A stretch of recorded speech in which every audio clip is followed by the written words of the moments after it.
Welcome everyone, I would like to show you how to pair your AirPods Max to your iPad Pro.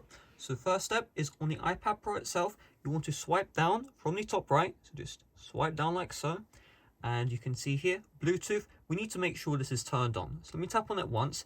If you see Bluetooth looking like this, that means Bluetooth is turned off, so just tap on the toggle, and you should see here, Bluetooth connections enabled.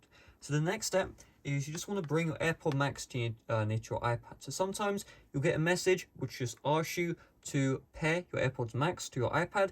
If you don't get that message, we need to pair the AirPods Max manually. So you can see here, we do have this button at the top of the right ear cup for the AirPods Max. We also have this crown here. We are not interested in the crown. We just want the button here. So what we're going to do is you can see at the bottom, we do have this green light. We are going to hold down the this button right here until this green light turns white and starts blinking. So we're just going to hold it down, and I'll show the light here. So hold it down, and once the light starts blinking, you can see it's blinking now, release the button, and then head over to settings on the iPad.